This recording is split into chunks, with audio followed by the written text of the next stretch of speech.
One summer's morning, a little tailor was sitting at his table, sewing a pair of trousers with all his might, because he was looking forward hungrily to the bread and jam he was going to have for his lunch. But meanwhile, the smell of the jam rose to where the flies were sitting in great numbers. And as soon as they smelt the jam, come on, guys, let's go and get it. They swarmed down in a cloud. Oi!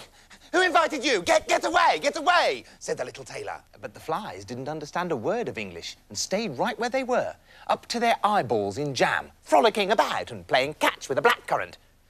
Well, the little tailor wasn't going to have anyone playing around in his lunch, so he pulled out a thick piece of cloth from under his work table and whacked it down on the flies. When he lifted the cloth, he saw no fewer than 7 dead flies with their tongues hanging out and their legs sticking up in the air. Oh. Well, the little tailor couldn't help admiring his own bravery. Pretty tough, eh? He said to the rest of the flies who'd fled back to the rafters. Yeah, and I'd stay up there if I were you. And then, proudly, he made himself a belt and embroidered on it in large letters, 7 at 1 blow. Hey, the whole world ought to know about this, he said, and his heart wagged with joy like a lamb's tail as he put on his hat to go out into the world. And he hadn't gone far when he saw an old chicken stuck in a bush. And carefully, he untangled it and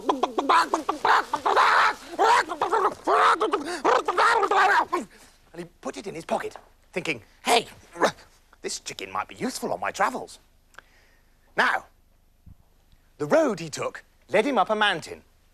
And when he reached the very highest point of it, he suddenly saw a huge, disgusting giant who sat picking his toenails and taking a look at the world.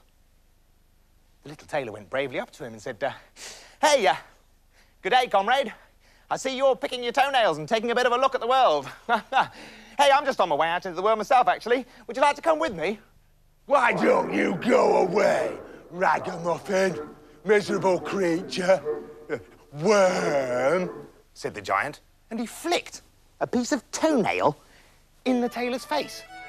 Oh, really? Answered the little tailor as he unbuttoned his coat and showed the giant his belt. There! Before you call me names again, you better read what kind of guy I am. 7 at 1 blow, so there! The giant read 7 at 1 blow. and he thought it was 7 men that the tailor had killed. So the giant began to think, oh, perhaps I should have been a bit more polite to him. Nevertheless, he wished to test the tailor first to make sure he was really worth being polite too.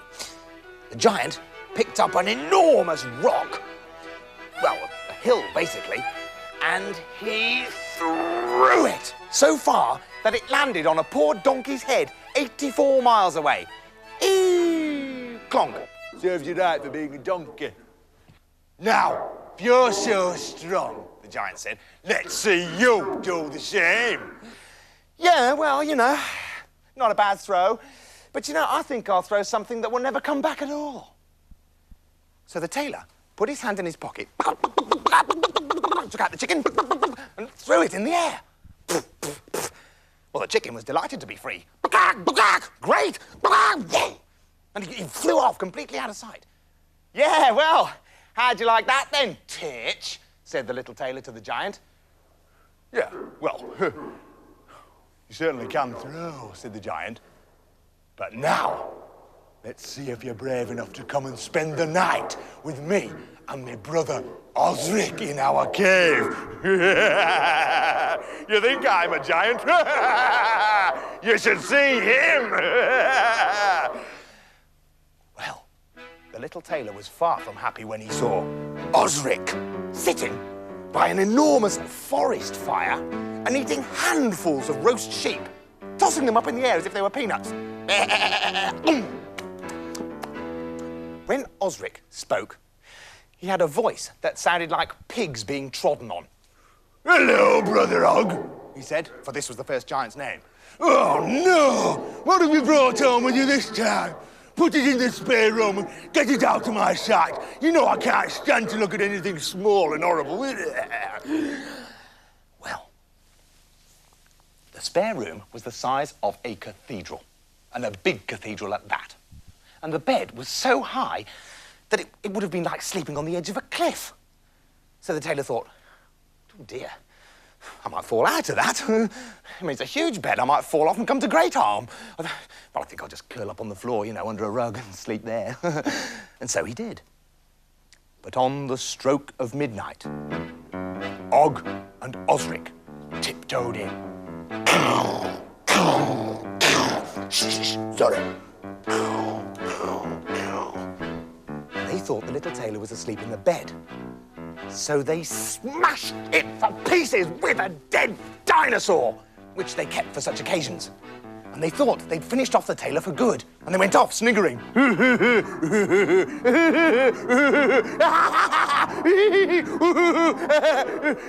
Well, yeah, that's enough sniggering. Let's go to bed.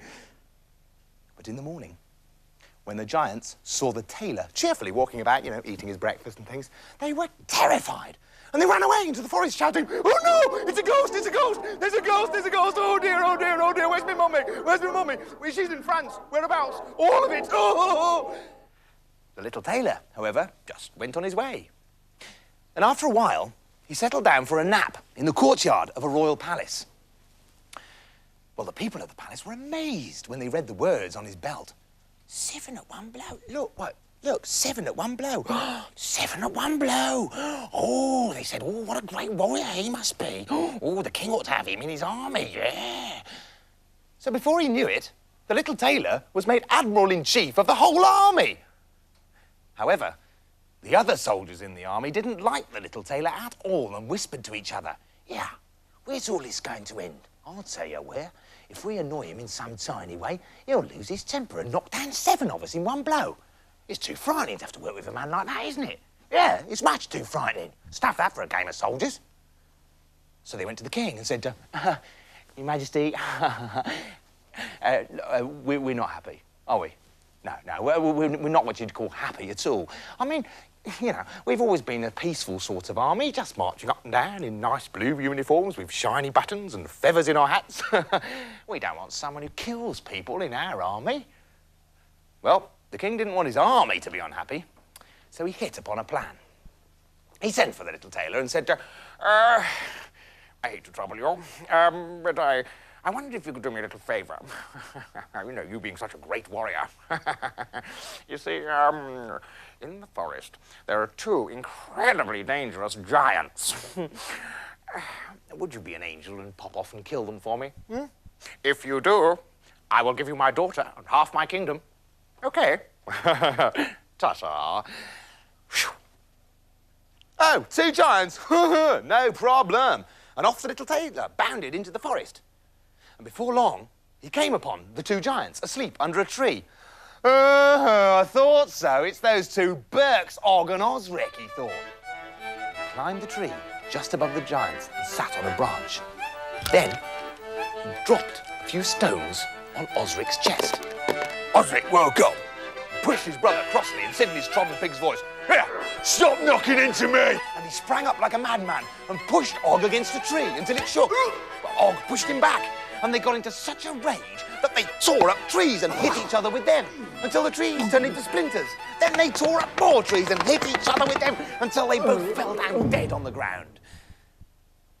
Are you sure the giants are dead? Asked the king. Oh, yeah, indeed, yeah, said the tailor. Yeah, I killed both of them. It was pretty hard work. You know, they had to pull up trees to fight me off, but, you know, it did them no good against a guy like me who can kill her. Yes, I know, 7 at one blow, I know, said the king. And although he didn't like it, the king had to keep his promise and give the giant killer his daughter and half his kingdom. Well, the tailor was very pleased with himself. Just goes to show, doesn't it, what an ordinary little guy can do when he just sets out in the world. But as the years went by, the tailor grew tired of being so rich and having no work to do, you know. Boring, he thought. So he got out his needle and thread and began to sew again. And the king said to himself, you know, he's not such a frightening little fellow after all, no. He's not harmed a hair of anyone's head, and he's made me quite the best pair of trousers I've ever had. And in the end, even the army made friends with him when he made them the most splendid uniforms they'd ever worn.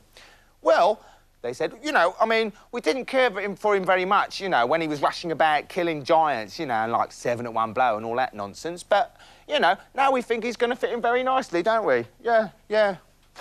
What an extraordinary thing that such a great warrior can sew such fine clothes. Anyone might think he was a tailor.